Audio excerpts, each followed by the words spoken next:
time of exile, it's like the people were not just sitting there not doing anything. They were like in exile, coming out of exile, going back to Jerusalem.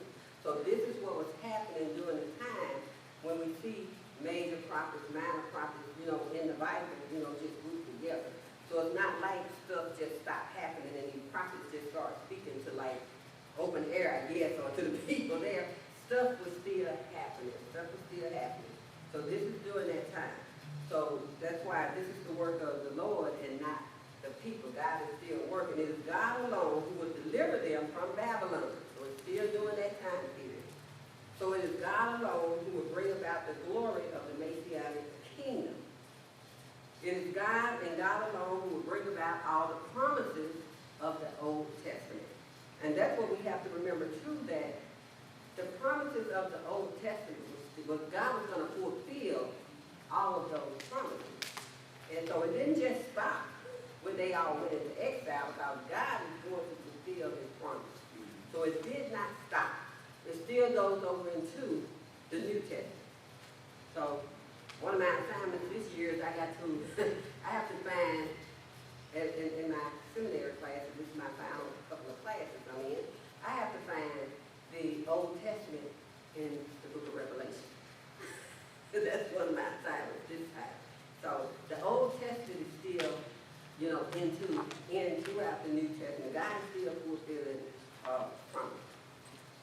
So, he's still fulfilling his promises. His promise is going to come to pass. Just like it is today. If God has promised you something, it's going to come to pass. These 3 chapters are full of promises of blessings and salvation.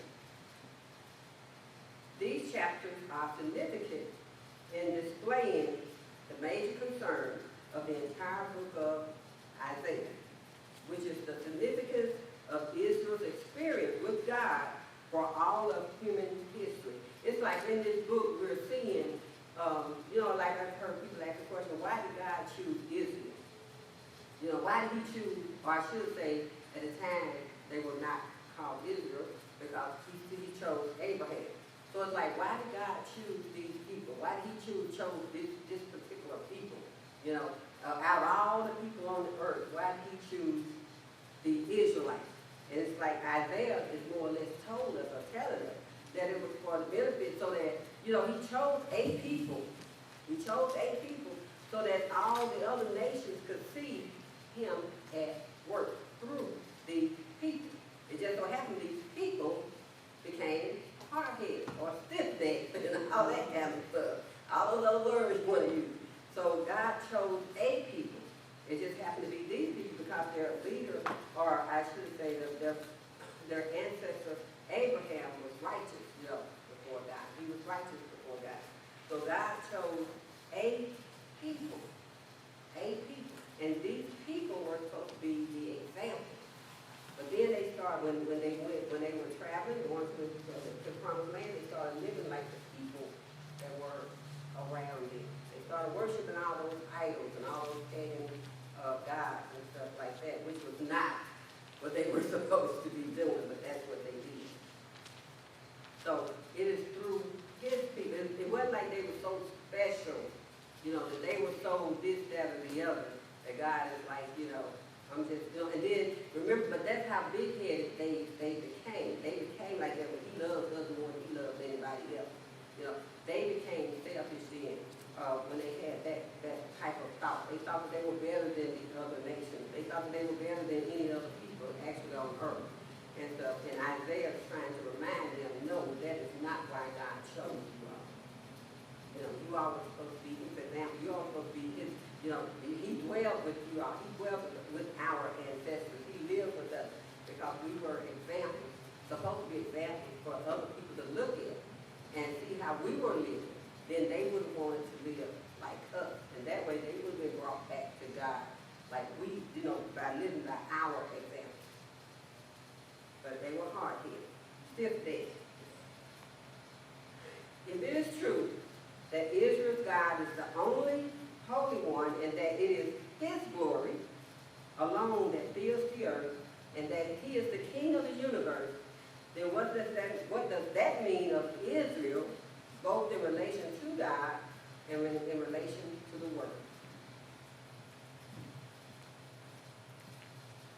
God was using them as an example. But then they, they went out and